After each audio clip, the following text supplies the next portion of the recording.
الذين اختلفوا في الكتاب لفي شقاق بعيد.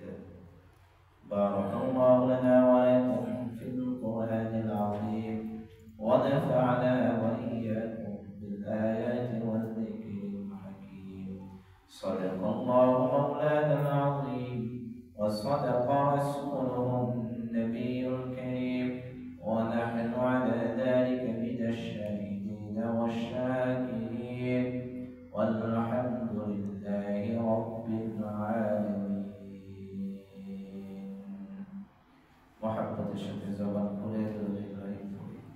اللهم صل على محمد وعلى آل محمد كما صليت على إبراهيم وعلى آل إبراهيم إنك حميد مجيد.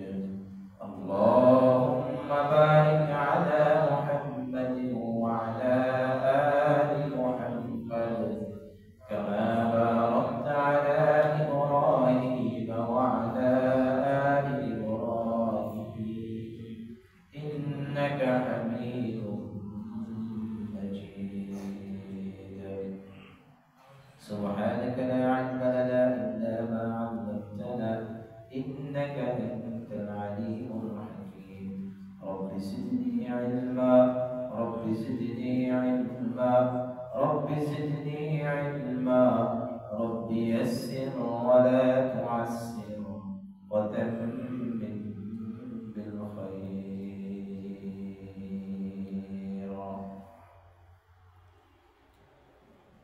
আলহামদুলিল্লাহ, অসংখ্য শুকর ও সুজুদ সেই মহান মালিকের কুদরতি দরবারে, যিনি অত্যন্ত দয়া করে মায়া করে সালাতুল ইশা বা জামাত আদায় করার পর পৃথিবীর সর্বোৎকৃষ্ট স্থান, সর্বোৎকৃষ্ট মাজলিস কোরআন কারীমের তাফসীর ও মাজলিসে যে মহান মালিক আপনাকে আমাকে সুযোগ করে দিয়েছেন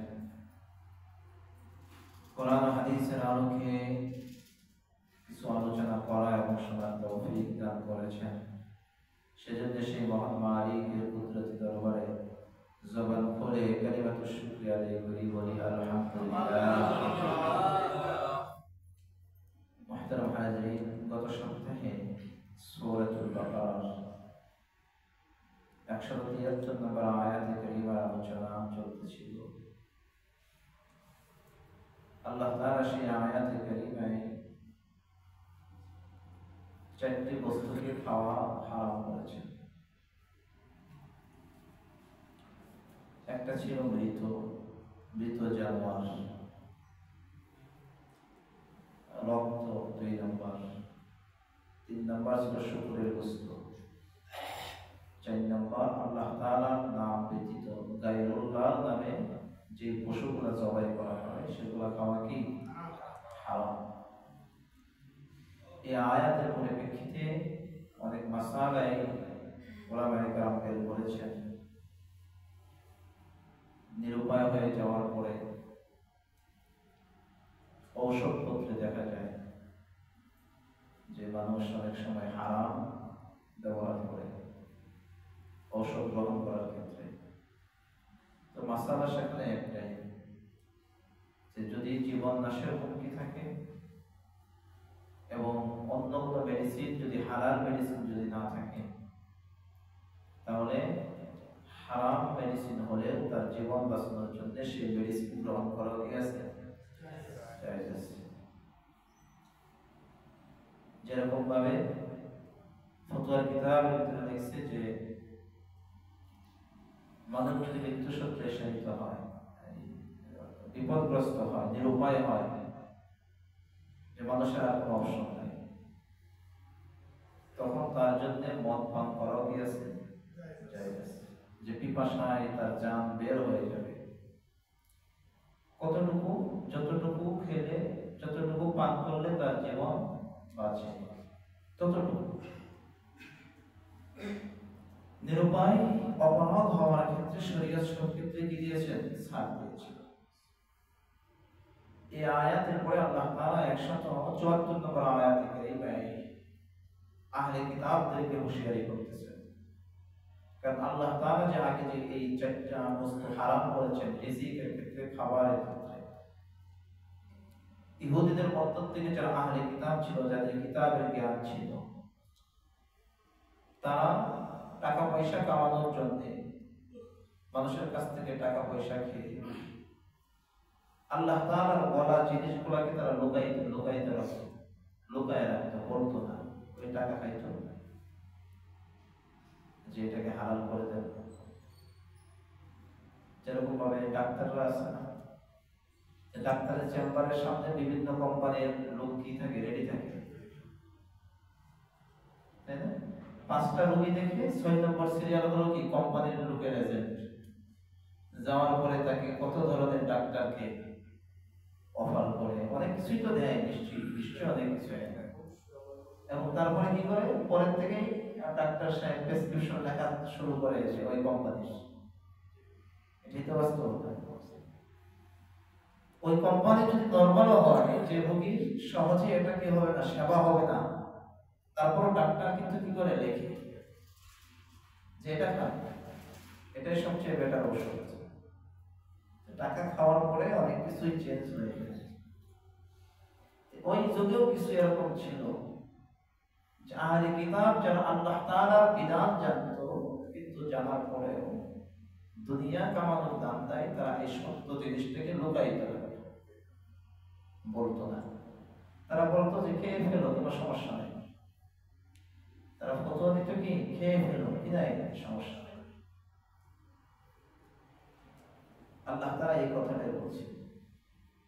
দ্বীনি লাইনে বর্তমানেও এরকম অনেক আলেমরা অনেক সিচুয়েশনের ভিতরেও পড়ে, অনেক আলেম এরকম আছে যে কিছু টাকা পয়সার বিনিময়ে কোরআন হাদিসের সত্য কথা বলার থেকে নিজেকে বিরত রাখে।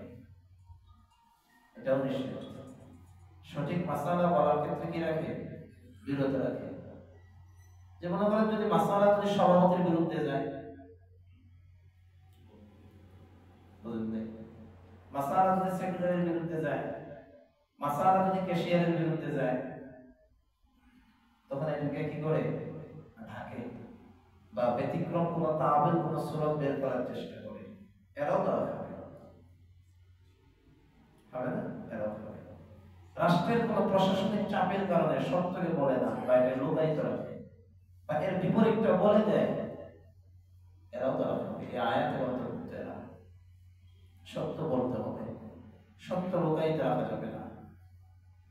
এখন দেখা যাবে যে সভাপতির বিরুদ্ধে কোনো মাসালা গেল, এখন দেখা যায় সভাপতি তো খুশি। হ্যাঁ, তো পরের অর্থে মাশাআল্লাহ দেখা যাবে যে ইমাম সাহেবের সাথে মুস্তাফা মোয়ানাকা পড়ে ভালো একটা হাদিয়া দিয়ে দিল। কি ভাই, আছে না নাই? নাই, অভাব নাই। প্রশাসনিকভাবে একই হালত, রাষ্ট্রীয়ভাবে একই হালত। যে ধর্মীয় কোনো মাসআলা যদি কাউকে দিয়ে যদি পরিবর্তন করানো যায়, তখন দেখা যায় যে সরকার থেকে অনেক ফ্যাসিলিটি দেয়, তার জন্য গাড়ি বাড়ি কোনো কিছু অভাব হয় না, ইনকামের কোনো কি হয় না, অভাব হয় না। বড় কঠিন জিনিস। আল্লাহ তাআলা এই কথাটাই বলছেন এখানে, ইন্নাল্লাযীনা ইয়াকতুমুনা মা আনজালাল্লাহু মিনাল কিতাব ওয়া ইয়াশতারুনা বিহি সামানান কলিলা।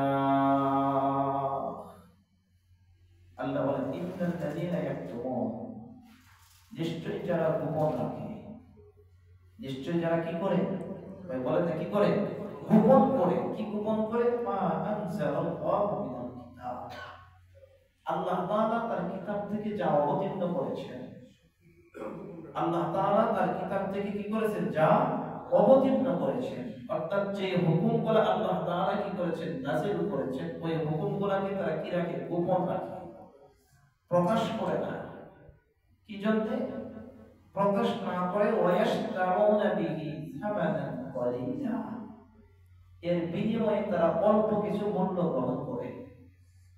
ওয়ায়াশতারুনা বিহি সামানান قليلا সামান্য হলো অল্প قليل হলো অল্প যে তারা এর বিনিময়ে আল্লাহ তাআলার সত্য জিনিসটাকে কিছু টাকা পয়সার বিনিময়ে তারা কি করে বেচা কেনা করে ইয়াশতারু কেনা বেচা করা বলেন কি করে কেনা বেচা করে কিছু টাকা পয়সার বিনিময়ে তারা সত্য জিনিস আল্লাহ যা নাযিল করেছেন এটাকে কেনা বেচা করে অর্থাৎ তারা আল্লাহ তাআলার বলা জিনিসটা বলে না আল্লাহ তাআলার সত্য জিনিসটা মানুষের কাছে কি করে না প্রকাশ করে না আল্লাহ বলেন এই যে তারা টাকা পয়সাগুলো গ্রহণ করলো কিছু নগদ অর্থ যে তারা গ্রহণ করলো এটা কি করলো উলাইকা মা ইয়াকুলুনা ফি বুতুনিহিম ইল্লান নার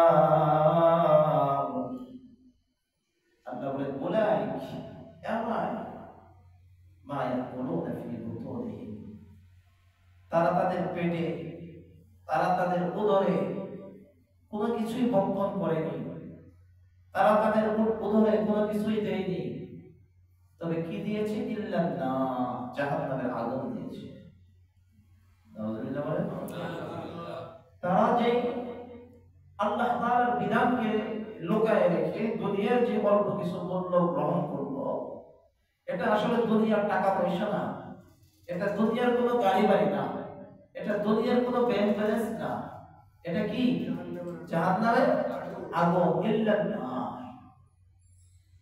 এরা তাদের পেটের ভিতরে কি ঢুকাইলো জাহান্নামের আগুন ঢুকাইলো তারা জাহান্নামের আগুন ভক্ষণ করলো আর অন্য কোনো কিছু না যে টাকা পেয়ে ফ্ল্যাট কিনছে আসলে ফ্ল্যাট কিনে নাই জাহান্নাম কিনছে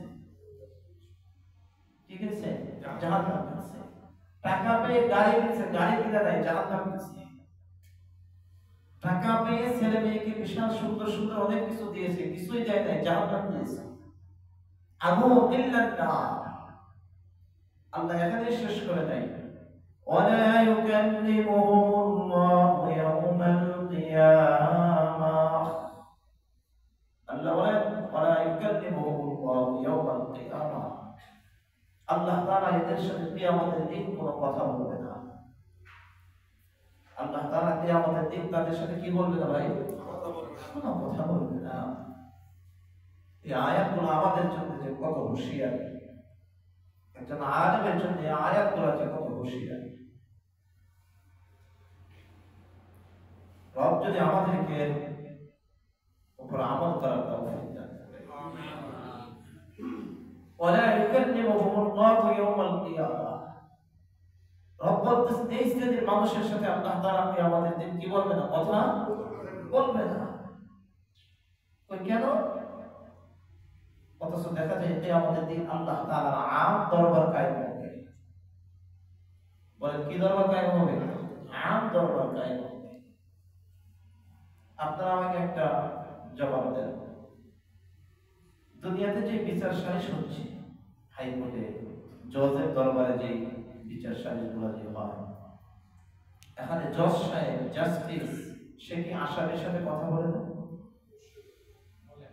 বলে না বলে আসামির সাথেও কথা বলে আবার যে আসামি না তার সাথেও কি বলে কথা বলে সবার সাথে কথা বলে কারণ বিচারক যিনি হবে বিচারকের যে দরবার হবে বিচারক সেখানে অপরাধী আর যে অপরাধী না সবার সাথে কি বলে কথা বলে আল্লাহ পাক কিয়ামতের দিন অপরাধীর সাথে কথা বলবে গুনাহগারের সাথে আম দরবারে কথা বলবে গুনাহগারকে জিজ্ঞেস করবে তুমি কেন এই কাজ করেছো কিন্তু ওই আম দরবারের ভিতরে আল্লাহ তাআলা বলতেছেন আমি এই শ্রেণীর মানুষের সাথে কথা বলবো না রব যদি কারোর সাথে যদি কথা যদি না বলে এখন আপনি চিন্তা করেন এটা কত মারাত্মক ধরনের অন্যায় কত বড় অপরাধ যেখানে মালিক গুনাহগারের সাথে কথা বলবে অন্য কোনো অপরাধের সাথেও কথা বলবে কিন্তু এই শ্রেণীর অপরাধের সাথে আল্লাহ বলে কি বলবে না কথা ওয়ালা ইউযাক্কিহিম তিন নাম্বার আল্লাহ বলেন এদেরকে কোনো সময় পবিত্র করা হবে না এই অপরাধ থেকে তাদেরকে কখনো পাক সাফ করা হবে না তাদেরকে এই অপরাধে ধরা হবে ওয়ালাহুম আযাবুন আলীম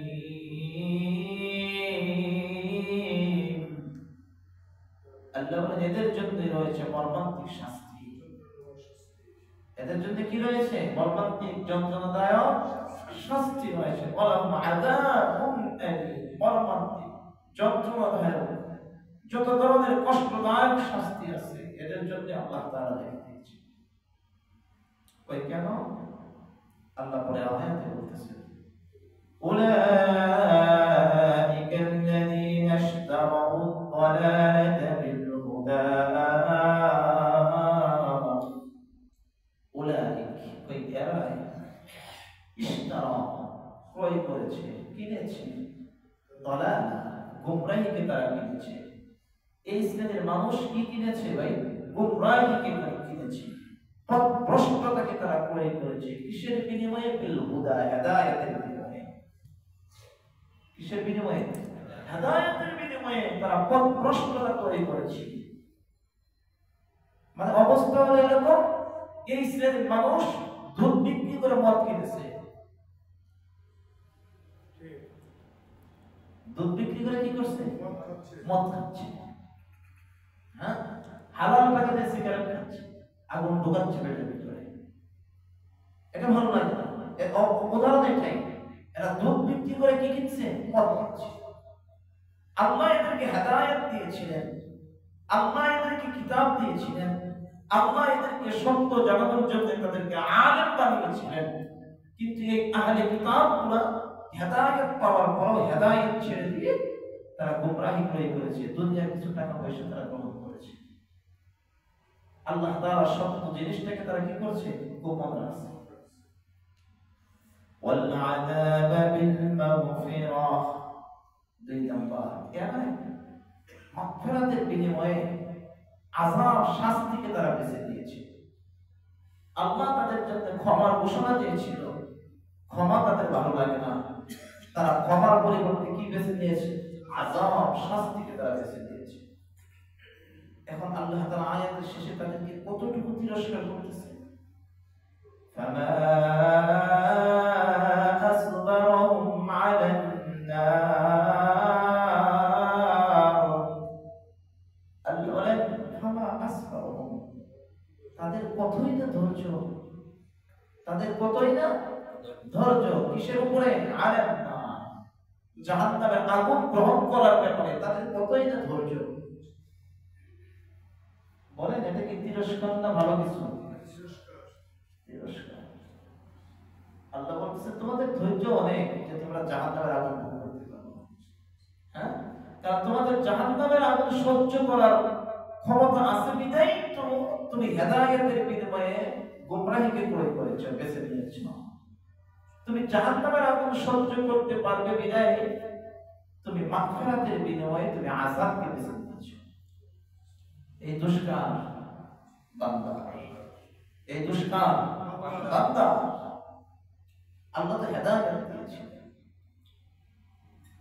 আল্লাহ বলেন যালিকা বিআন্না আল্লাহ নাযালাল কিতাবা বিল হক,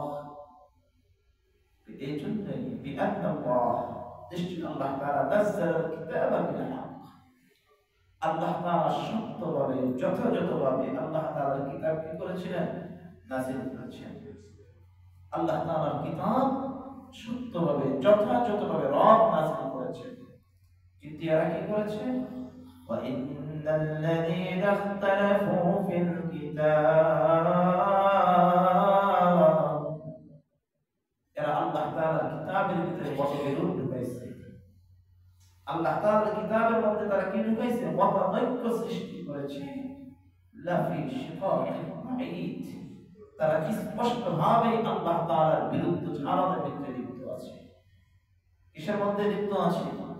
বিরুদ্ধ চারণের ভিতরে তারা লিপ্ত আছে। তারা আল্লাহ তাআলার বিরুদ্ধে চারণ করতেছে, স্পষ্টভাবে আল্লাহ তাআলার বিরোধী, আল্লাহ তাআলার বিপক্ষে অবস্থান তারা গ্রহণ করেছে। আল্লাহ আমাদেরকে এই সকল থেকে আমাদেরকে হেফাজত করেন, বলেন আমিন।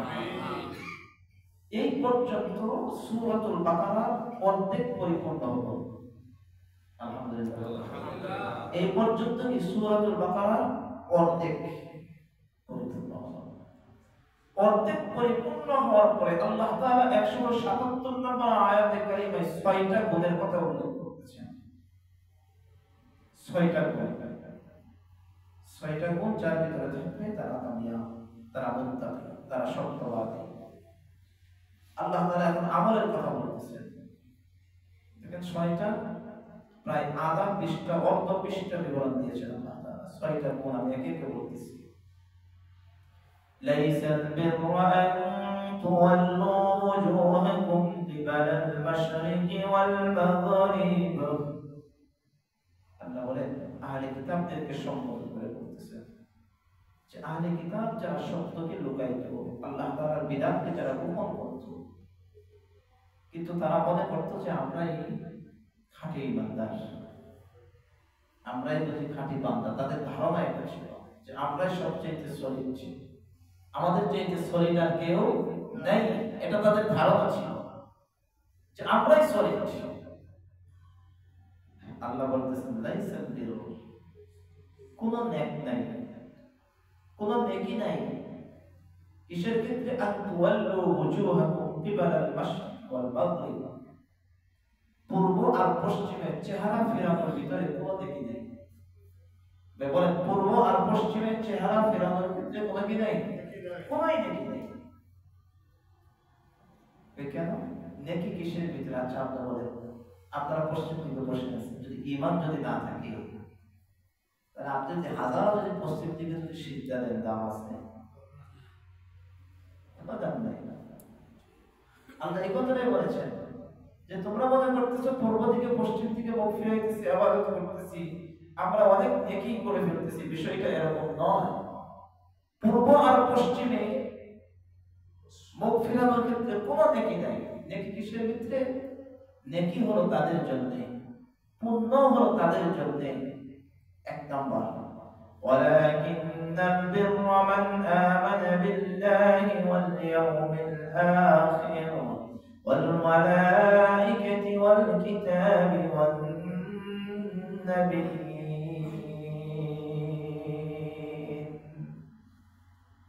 আল্লাহ বলেন বরং পুণ্য হলো তার জন্য মান আমানা বিল্লাহ, যে আল্লাহ পাকের প্রতি ঈমান এনেছে, যে আল্লাহ তাআলার প্রতি কি করেছে? ঈমান এনেছে। দিলের ভিতরে ঈমান, আকীদা, বিশ্বাস রেখে তারপরে তার চেহারাটাকে পূর্ব পশ্চিমে ফিরাইতে হবে। ঈমান ছাড়া পূর্ব পশ্চিমে চেহারা ফেরানোর কোনো কি নেই, দাম নাই। নেকি হলো যে আল্লাহ তাআলার প্রতি কি এনেছে? ভাই বলেন ঈমান এনেছে। ওয়াল ইয়াউমিল আখির, পরকালের প্রতি যিনি ঈমান এনেছে, পরকালের প্রতি কি করেছে? ঈমান এনেছে। আর পরকালের প্রতি যার বিশ্বাস থাকবে সে কখনো গুনাহের কাজ করবে না। পরকালের প্রতি যার বিশ্বাস থাকবে সে কখনো হারাম ভক্ষণ করবে না। পরকালের প্রতি যার বিশ্বাস থাকবে সে কখনো হারামকে হালাল বানানোর চেষ্টা করবে না। পরকালের প্রতি যার বিশ্বাস থাকবে সে আল্লাহ তাআলার বিধানকে কখনো লুকাবে না, সত্যকে সত্য বলে দেবে। পরকালের প্রতি যার বিশ্বাস থাকবে তার সে কখনোই তার পেটে জাহান্নামের আগুন ঢুকাবে না। তাই না?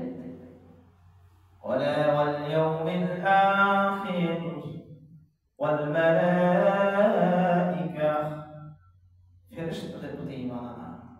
ওয়াল কিতাব, যে আল্লাহ তাআলা সমস্ত কিতাব সমূহের প্রতি ঈমান এনেছে। আসমানি যত কিতাব আছে সকল আসমানি কিতাবের উপর কি করেছে? ঈমান এনেছে। ওয়ান নাবিয়্যিন, সমস্ত নবীগণের প্রতি যারা কি করেছে? ঈমান এনেছে। এইটা হলো এক নম্বর স্তর, এক নম্বর 6টা পয়েন্টে আল্লাহ তাআলা এক আমলের কথা বলেছেন। এটা হলো ঈমানের 5টা স্তম্ভের ভিতরে একটা, যে নেক হলো তার জন্য যে আল্লাহর প্রতি ঈমান এনেছে, যে পরকালের প্রতি ঈমান আনয়ন করেছে, যে ফেরেশতাদের প্রতি ঈমান এনেছে, যে সমস্ত কিতাবের প্রতি ঈমান এনেছে, যে নবী রাসূলের প্রতি কি করেছেন? ঈমান এনেছে।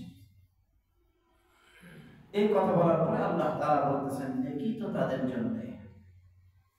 কাদের জন্য? وآتى المال على حبه ذوي القربى واليتامى والمساكين وابن السبيل وآتى المال على حبه আল্লাহ বলেন আল্লাহ তাআলা যাদেরকে মাল দিয়েছেন, আল্লাহ তাআলা যাদেরকে কি দিয়েছেন? ধন সম্পদ দিয়েছেন, যাদেরকে ধনী বানিয়েছেন। বলেন মালের মহাব্বত আছে না নাই? ধন সম্পদের মহাব্বত সবার ভিতরে আছে।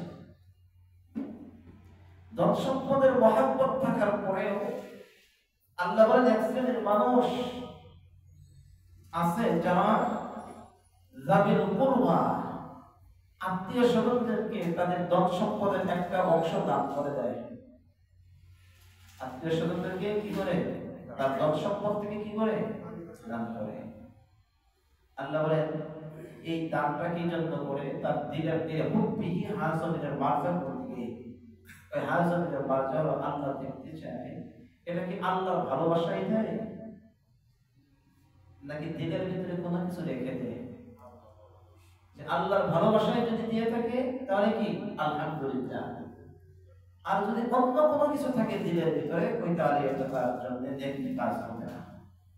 এটা তার জন্য কিসের কাজ হবে না? নেকির কাজ হবে না। যে দুনিয়াবি কোনো চিন্তা চেতনায় যদি কেউ যদি আত্মীয় স্বজনকে হেল্প করে, আত্মীয় স্বজনকে যদি সাদাকা করে, তাহলে তার কোনো পুণ্য হবে না। পুণ্য তো হবে এটাই আল্লাহর মহাব্বতে। রব আমাকে বলেছেন আত্মীয় স্বজনকে কি করতে? তার হক আদায় করতে, আত্মীয় স্বজনকে ভালোবাসতে, আত্মীয় স্বজন বিপদে পড়লে তার পাশে দাঁড়াইতে। এটা কে বলেছেন? কে বলেছেন? আল্লাহ বলেছেন। ওই মহাব্বতে এক। দুই নম্বর হলো দানের মহাব্বতে। দান করলে সওয়াব আছে না নাই? আছে। তাহলে ওই দানের মহাব্বতে, অন্য কোনো কারণে না, যদি দানের মহাব্বতে যদি থাকে, যদি দানের মহাব্বতে যদি আত্মীয় স্বজনকে দান করে, তাহলে সে ঈমানদার। তার জন্য এটা সে কি হবে? নেকি হবে। তার জন্য এটা কি হবে? নেকি হবে। যে তার মাল থেকে আত্মীয় স্বজনকে আল্লাহ তাআলার মহাব্বতে আত্মীয় স্বজনকে যদি কি করে? সাদাকা করে। ওয়াল ইয়াতামা, এতিমদেরকে দান করে। বলেন কাদেরকে দান করে? এতিমদেরকে দান করে। ওয়াল মাসাকিন, মিসকিনদেরকে দান করে। ওয়াবনাস সাবিল, মুসাফিরদেরকে দান করে। বলেন কাকে? মুসাফিরকে দান করে। যে আল্লাহর রাস্তায় বের হয়ে গেছে, এখন সে আল্লাহর রাস্তায় মুসাফির, তাকেও আল্লাহ তাআলার মহাব্বতে কি করে? সাদাকা করে। যে মুসাফির বের হয়েছে, বিপদে পড়েছে, একটা মাসালা জেনে রাখেন। এখন হাজী সাহেবরা আল্লাহর ঘরে যাচ্ছে না, হাজী সাহেবরা এরা কিন্তু মুসাফির, এরা আল্লাহর রাস্তায় কি? মুসাফির। আচ্ছা বলেন হাজী সাহেবরা ধনী না গরিব? হাজী সাহেবরা কি ধনী? কোন হাজী গরিব নেই, কোন হাজী কিনা কথা বলবেন, কোন হাজী গরিব না। কারণ গরিব হলে তো সে তো আল্লাহর ঘরে যেতে পারতো না, তার উপরে তো আল্লাহ পাকের হজে কি হইতো না? ফরজ হইতো না। কিন্তু এখন ধনী মানুষ যাওয়ার সময় মনে করেন কয়েক লক্ষ টাকা রিয়াল নিয়ে বের হয়েছে, তার প্রিপারেশন, তার প্রস্তুতি সব ছিল, সব নিয়ে গেছে। আল্লাহ মাফ করুক, যে রাস্তার ভিতরে গিয়ে তার কোনো দুর্ঘটনা ঘটছে, টাকা ধরে ফেলছে, টাকা হারাই গেছে, এরকম হয় না? এখন বলেন এই হাজী সাহেবের সাথে গরিব ওই মুহূর্তে আর কেউ আছে? ওই মুহূর্তে হাজির, এই হাজির চাইতে গরিব আর কেউ নেই। মাসআলা হলো ওই হাজি, ওই মুসাফির, সে যদিও দেশে ধনী, যদিও সে দেশে কি ব্যাংক ব্যালেন্সের অভাব নাই, টাকা পয়সা সব আছে, গাড়ি বাড়ি সব আছে, কিন্তু এই মুহূর্তেও এরকম বিপদগ্রস্ত মুসাফিরকে যাকাত দেওয়া জায়েজ আছে, এবং ওই মুসাফিরের জন্য যাকাত নেওয়াও জায়েজ আছে। সুবহানাল্লাহ বলছেন না? যাকাতের কথা বলছেন এইখানে, এর যাকাতের সামনে আসতেছে কেন? কারণ ওই সময়তে মুসাফির নিঃস্ব হয়ে গেছে, মুসাফির হয়ে গেছে, নিঃস্ব হয়ে গেছে, এখন তার কাছে কোনো কিছু নাই। এখন তাকে একটা গ্রহণ করে তার জীবনের একটা বা যে কোনো একটা জরুরত কি করতে হবে, শান্ত হবে। এখন হাজির যদি চিন্তা করে আমার ব্যাংকে তো লাখ লাখ টাকা পড়ে আছে, আমি কেন দেব, বলে মরার ছাড়া কোনো গতি আছে? খাবার পাবে কোথায়, অন্যান্য জরুরত কিভাবে সারবে? এখন সে যদি এটা ধরে পড়ে থাকে, বসে থাকে যে আমি তো আমার ব্যাংক ব্যালেন্স অভাব নেই, ব্যাংক ব্যালেন্স থেকে নেওয়া যদি সম্ভব হয়, তাহলে এই সময়তে আল্লাহ তাআলা বলেন এরকম মুসাফিরকে তুমি সদকা করো। যাকাত থেকে না হলেও তুমি তোমার জেনারেল ফান্ড থেকে হলেও তুমি তাকে দান করো আল্লাহর মহব্বতে। কার মহব্বতে? আল্লাহর মহব্বতে তুমি তাকে দান করো। যাকাতের বিষয়টা পরে, কিন্তু যাকাত থেকেও কেউ যদি আদায় করে তথাপি তার জন্য কি আছে, জায়েজ আছে। যাকাত থেকে না করে কেউ যদি অন্য কোনো ফান্ড থেকে, জেনারেল ফান্ড থেকে তাকে, আল্লাহ তাআলা বলতেছেন তুমি তাকে হেল্প করো, তাকে সহযোগিতা করো। আল্লাহর রাস্তায় মুসাফিরকে তুমি কি করো, সাদাকা করো। মুজাহিদরা বের হয়েছে, রাস্তায় কোনো খাবার দাবার নাই, তাদেরকে কি করো, আল্লাহ তাআলার জন্য, আল্লাহ তাআলার মহব্বতে তার জন্য সবকিছুর ব্যবস্থা করে দাও। এই সৌন্দর্য আল্লাহ বলেন এটাও কার মহব্বতে করতে হবে, আল্লাহ পাকের মহব্বতে। ওয়াসাইলি, ভিক্ষুক, ভিক্ষুককেও কার জন্য দিতে হবে, বলে ভিক্ষুককেও কার জন্য দিতে হবে, আল্লাহর জন্য দিতে হবে। তবে ঢাকা শহরের ভিক্ষুক না, যার ব্যাংক ব্যালেন্সে টাকা কি নাই, অভাব নাই। অনেক ফকির আছে, অনেক ভিক্ষুক আছে, এরা আপনারা আমার সাথে বহুত ধনী, আপনারা আমার বারবার কিনতে পারবে। খুঁজতে দেখেন এখানে অনেক সিআইডি ভাইরা আছেন, এরা ভালো জানে, আপনাকে আমাকে বহুতবার কিনতে পারবো, আপনাদেরকে না পারবো আমারে বহুতবার কিনতে পারবো, অনেক ফকির অভাব নেই। কিন্তু সাইনবোর্ড হলো ফকির, সাইনবোর্ড কি ভাই, ফকির। এটা ঢাকা শহরের ফকির না, অরিজিনাল যে সাহেব, অরিজিনাল যে ভিক্ষুক, তাকে কখনোই ফিরাই দেওয়া যাবে না, তাকে কখনোই কি করা যাবে না, ফিরাই দেওয়া যাবে না। অরিজিনাল ভিক্ষুককে দিতে হবে, এটা আদেশ কার, আল্লাহ। এটা একটু যাচাই বাছাই করে দিয়ে অফির রিকা, গোলাম আজাদ করে দেওয়া, এটা এখন এই চলটা নাই। আল্লাহ তাআলা যখন আয়াত নাযিল করেছিলেন যে ওই সময়তে গোলামের কি ছিল, প্রচলন ছিল যে গোলাম আজাদ করে দেওয়াটাও এটা নেকির কাজ, গোলাম আজাদ করে দেওয়াটাও এটা কিসের কাজ, নেকির কাজ। 3 নাম্বার আল্লাহ বলতেছেন ওই যে 6টা, তাহলে প্রথম হলো ঈমানের স্তম্ভ, যে ঈমান আল্লাহর প্রতি ঈমান। 2 নাম্বার হলো দান সদকা করা। কাদেরকে দান সদকা করবেন, আত্মীয়-স্বজন, এতিম, মিসকিন, মুসাফির, ভিক্ষুক, এবং এমন কোন গোলাম যে আপনার অধীনে আছে, গোলামকে কি করে দেওয়া, আজাদ করে দেওয়া। 3 নাম্বার ওয়াকামাস সালাহ, নামাজ পড়া, কি পড়া, নামাজ পড়া। ওয়া আতাজ যাকাত, 4 নাম্বার যাকাত প্রদান করা, কি প্রদান করা, যাকাত প্রদান করা, যাকাত প্রদান করা। তার মানে দেখেন আগের দান আর এখানে যাকাত, আল্লাহ তাআলা যাকাতকে কিন্তু আলাদা করে বলেছেন, আলাদা করে বলেছেন। যাকাত দেওয়া কি ফরজ, কথা বলতেন, যাকাতের বিধান কি ফরজ, আর সাদাকার বিধান কি নফল। সাদাকার বিধান কি নফল, কিন্তু তাফসীরের কিতাবের ভিতরে লেখে কখনো কখনো সাদাকাটা এটা ফরজে রূপান্তরিত হয়, কখনো কখনো সাদকাটা ওয়াজিবের পর্যায়ে চলে যায়।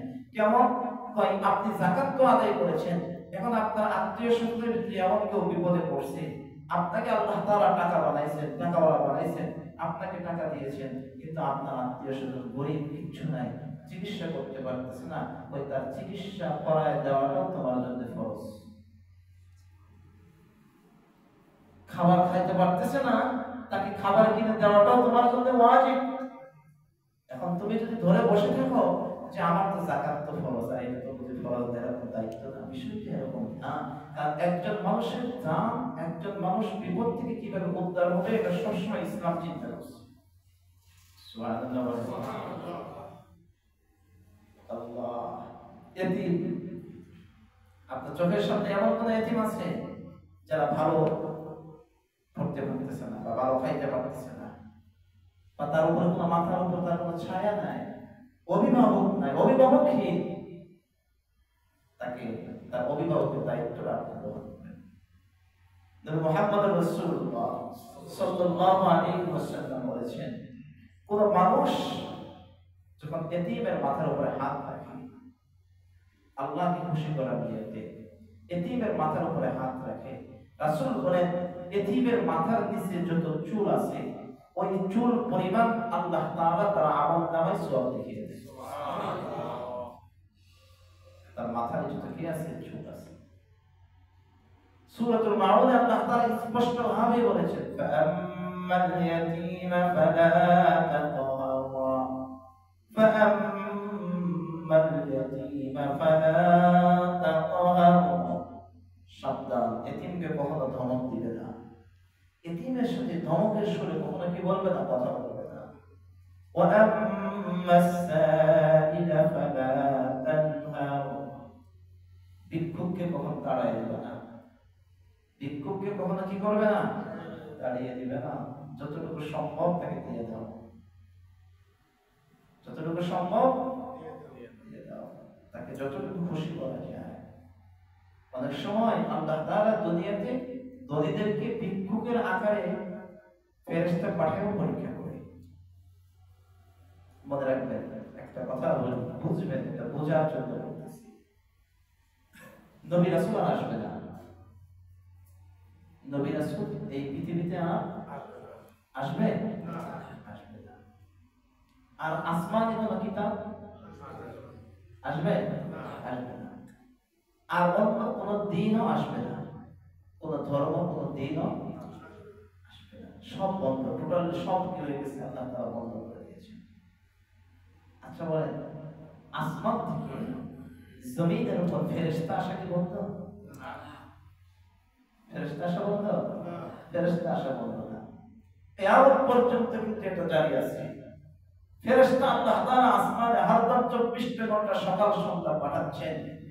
অতীতেও আল্লাহ তাআলা বিভিন্ন মানুষদের কাছে ফেরেশতাকে আল্লাহ তাআলা মানুষের আকার আকৃতি ধারণ করে প্রেরণ করে পরীক্ষা করেছেন।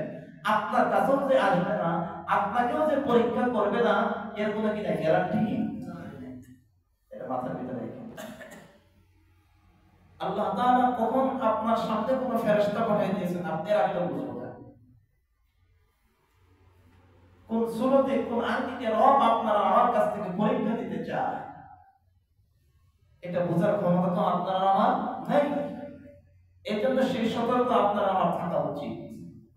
ওই চিন্তা ফিকির থেকে কাউকে কখনো ফিরিয়ে না দেওয়া, যে আল্লাহ কোন সূরাতে কি করতেছে তা আল্লাহই ভালো জানে। আল্লাহ দিতেও সময় দেয় না, নিতেও সময় দেয় না। বড় সাবধান। এই তাহলে ওয়াতাস যাকাত, 4 নম্বর হলো কি, যাকাত প্রদান করা। আর আগেরটা ছিল নফল সাদাকা। والموفون بعهدهم إذا عاهدوا। والموفون بعهدهم, যখন তোমাদের সাথে তাদের সাথে কেউ যখন কোনো বিষয়ে অঙ্গীকার করে, ইদা আহাদু, সে যেন তার অঙ্গীকার পূরণ করে, সে যেন তার অঙ্গীকার কি করে, ওয়াদা করলে ওয়াদার খেলাফ যাতে করে কেউ কোনো কিছু না করে। আচ্ছা বলেন, এখন বর্তমান জামানায় আমাদের ওয়াদা কোন পর্যায়ে আছে? আমাদের ওয়াদা কোন পর্যন্ত আছে? আগে একটা সময় ছিল জমি জমা শুধু মুখ দিয়ে বেঁচে কিনা হয়ে যেত। কি হয়েছিল? বাপ দাদারা তো এটাই করছে। এই জন্য তো দলিল দিয়ে এত পেস। বাপে বলে গেছে যে ঠিক আছে দিয়ে দিলাম, যাও তুমি অমুক জায়গায় থাকতে থাকো, একটা জায়গায় দিয়েছে।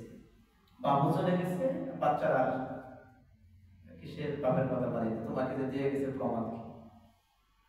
প্রমাণ তো নাই। ওই যে জবানটা ছিল, বাবা ওয়াদা করে গেছিল যে এটাই তোমাকে দিয়ে দিলাম, সাক্ষীও আছে, কিন্তু এখন সাক্ষীরও কোনো কি নাই, ভ্যালু নেই। এখন আছে সব লেখালেখি, লেখালেখি, যে ডকুমেন্ট কি, ডকুমেন্ট দেখা। কিন্তু আল্লাহ বলতেছেন কি, ওয়াল মাউফুনা ইযা আহাদু, আর ডকুমেন্ট লেখালেখি তো এটা জাস্ট একটা সিম্পল না মাত্র, এটা তো জাস্ট একটা নমুনা মাত্র, কিন্তু আসল জিনিসটা হলো তোমার ওয়াদা, তোমার জবান দিয়ে তুমি কি বের করেছো এটা মনে রাখো। তুমি কাকে কোন বিষয়ে ওয়াদা দিয়েছো এটা তো মনে রাখো। তুমি তোমার ওয়াদাগুলোকে তুমি কি করো, পূর্ণ করো। এই জন্য আল্লাহ রাসূল বলেছেন হাদিসে পাকের ভিতরে আয়াতুল মুনাফিকি সালাসুন ইযা ওয়াদা আখলাফা। একজন মানুষ মুনাফিক হওয়ার তার আলামত হলো তিনটা। এর ভিতরে এক নম্বর, মুনাফিক দেখবেন সে যখন ওয়াদা করবে তার ওয়াদা ভেঙে ফেলবে, তার ওয়াদা করবে, ওয়াদা কি করবে, ভঙ্গ করে ফেলবে, সে ওয়াদা রাখবে না। কিন্তু আল্লাহ বলতেছেন ৫ নম্বর, মুফুনা বিআহদিহি ইযা আহাদু। যখন তুমি ওয়াদা করবে তার সাথে কোনো বিষয়ে অঙ্গীকার করবে তখন তুমি তার ওয়াদা কি করে নাও, পূর্ণ করো। ৬ নম্বর, এটা আমাদের যদি মারাত্মক ধৈর্য ধারণকারীদের সম্পর্কে বলতেছেন। আল্লাহ ৩টা সেক্টরে ধৈর্য ধারণ করার কথা বলতেছেন। বলেন কয়টা সেক্টর? ৩টা সেক্টরে আল্লাহ তাআলা ধৈর্য ধারণ করার বলতেছেন। ১ নম্বর আল্লাহ বলতেছেন তুমি তোমার সংকটময় মুহূর্তে তুমি ধৈর্য ধারণ করো। ২ নম্বর তুমি তোমার দুঃখ কষ্ট ক্লেশের সময় ধৈর্য ধারণ করো। ৩ নম্বর যুদ্ধের সময় ধৈর্য ধারণ করো। কিসের সময়? ধৈর্য ধারণ। আয়াতগুলো পড়ব।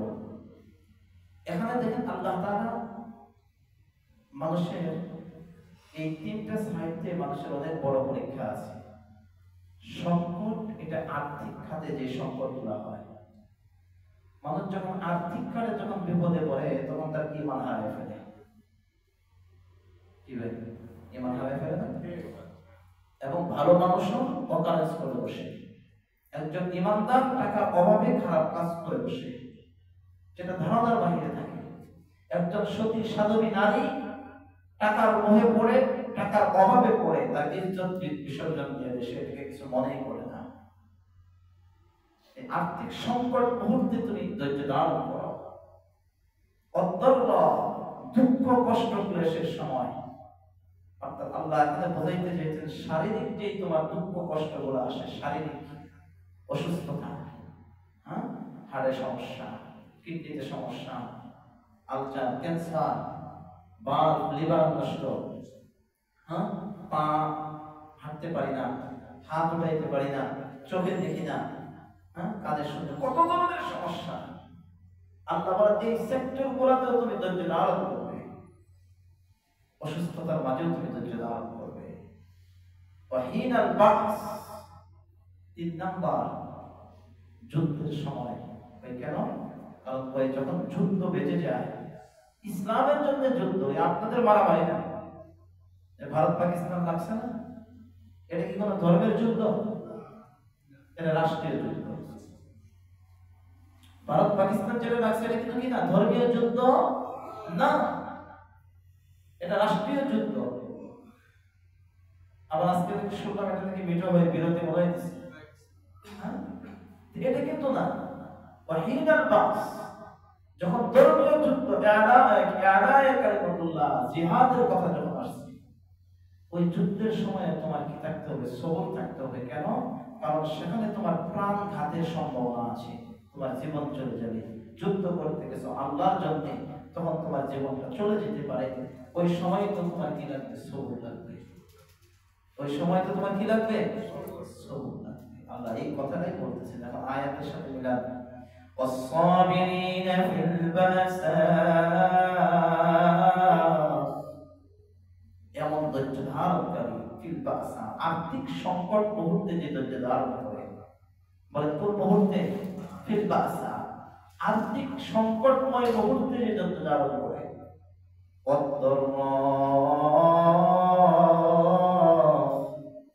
দুঃখ ক্লেশ, অর্থাৎ শারীরিক অসুস্থতার সময় যে কি করে ধৈর্য ধারণ করে। ওয়াহিনাল বাস, যুদ্ধের সময়, তার জীবন বিলিয়ে দেওয়ার ক্ষেত্রে, অথবা তার জীবন চলেও যেতে পারে, এরকম একটা মুহূর্তে সে ধৈর্য ধারণ করতে পারে। আল্লাহ বলেন এই ৬ শ্রেণীর মানুষ, এখনো যারা ঈমান আনে, ঈমানের যত স্তর। ২ নম্বর, যারা দান সদকা করবে, আল্লাহর মহব্বতে তার মালকে সদকা করবে। কোন কোন সেক্টরে এটা বলেছেন? ৩ নম্বর, নামাজ কায়েম করে। ৪ নম্বর, যাকাত আদায় করে। ৫ নম্বর, ওয়াদা করে, ওয়াদা পূরণ করে। 6 নাম্বার, 3টা বিপদের সময় তারা ধৈর্য ধারণ করে, আর্থিক, শারীরিক, আর কখন যুদ্ধের সময় যারা নিজেদের ব্যাপারে সবর করে। উলাইকাল্লাযীনা সাদাকু, আল্লাহ বলেন এরাই হলো সত্যবাদী। সুবহানাল্লাহ, এরা কি সত্যবাদী লোক। এই শ্রেণীর মানুষ হলো সত্যবাদী, আল্লাহ ঠিক দিয়ে দিচ্ছেন। ওয়া উলাইকা হুমুল মুত্তাকুন,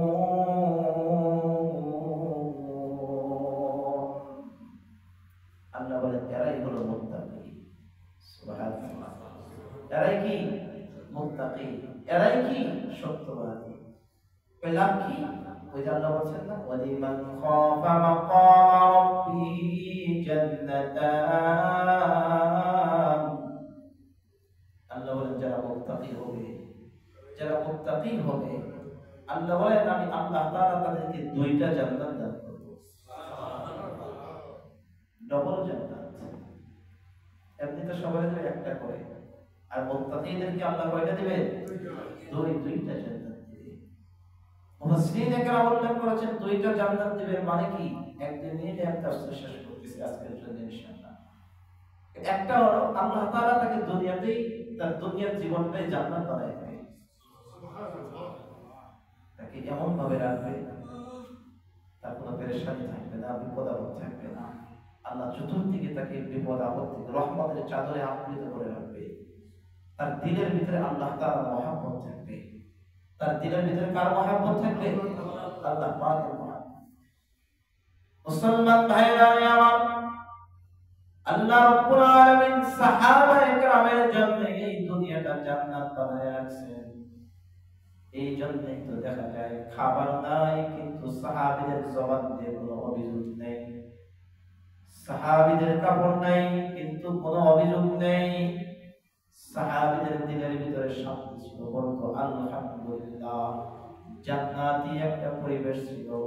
আল্লাহ বলেন টাকা থাকবে না, খাবার থাকবে না, কিন্তু তার জীবনটাকে আমি শান্তিময় করে দেব, শান্তিতে ভরপুর করে দেব। এটাই হলো তার দুনিয়াবি জান্নাত। অভিযোগ নেই, স্বামী আর স্ত্রীর কোনো কাপড় নাই। সরকার দু আলম নবী মুহাম্মদুর রাসূলুল্লাহ একজন সাহাবী প্রতিদিন নামাজ পড়ার জন্য আসে, পিছন থেকে চলে যায়। আল্লাহর রাসূল কয়েকদিন ফলো করতেছে। একদিন আল্লাহর রাসূল বলতেছে, নমুক সাহাবীকে দেখি না, আজকে নামাজে আসলে তাকে বলবা নামাজের পরে আমার সাথে দেখা করতে। সাহাবীরা ওই সাহাবীকে বলে দিলেন রাসূল বলছে তোমাকে দেখা করে যেতে। আল্লাহর রাসূলের জন্য সাহাবী বসে আছে। নামাজ শেষ করে আল্লাহর রাসূল সাহাবীকে ডাকলেন, ভাই এখানে আসো। আল্লাহর রাসূল জিজ্ঞেস করতেছেন, সমস্ত সাহাবীরা আমার কাছে বসে, কিন্তু তুমি নামাজ পড়া মাত্রই চলে যাও, কেন চলে যাও? আমার কাছে কেন বসো না? সাহাবী ডাকতে চোখের পানিগুলো ফাটায়, সাহাবী কান্না করা শুরু করে দিয়েছে। আর আল্লাহর রাসূলকে ডাকতে বলে, ইয়া রাসূলুল্লাহ, ইয়া হাবিবাল্লাহ, ওগো আল্লাহর নবী, আমি যখন নামাজ পড়তে আসি আমার বিবি পাহাড়ের একটা গুহার ভিতরে বিবস্ত্র অবস্থায় বসে থাকে। ওগো নবীজি, আমার আর স্ত্রীর মাত্র একটা কাপড়, আমি স্ত্রীর গায়ের থেকে কাপড়টা নিয়ে আইসা আপনার পিছনে নামাজের জন্য আসি, আপনার পিছনে নামাজ পড়ে আবার দ্রুত চলে যাই, কারণ আমি যাওয়ার পরে আমার কাপড়টা পরে আমার বিবি নামাজ পড়বে। আমার যদি দেরি হয়ে যায় তাহলে মালিকের গোলামি করার ক্ষেত্রে আমার বিবির বড় দেরি হয়ে যাবে। রাসূল চোখের পানি ছেড়ে দিয়েছে, সাহাবারা কান্নার মুখ পড়ে গেছে।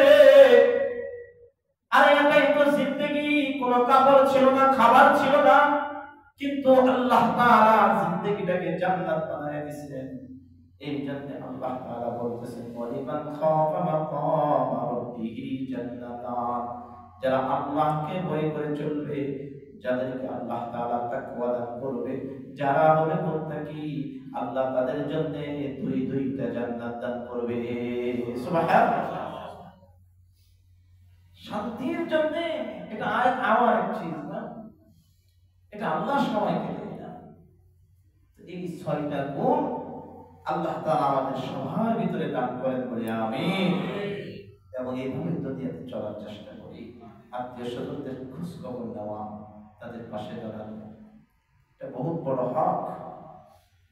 খেয়াল রাখবেন আত্মীয় স্বজনের ভিতরে যে বাবা নাই, মা নাই, ভাই বোনদের খোঁজ খবর রাখা, গরিব আত্মীয় স্বজনদের দিকে নজর দেওয়া, এতিমদের দিকে, মিসকিনদের দিকে, ওয়াবনে সাবিল, মুসাফিরের দিকে।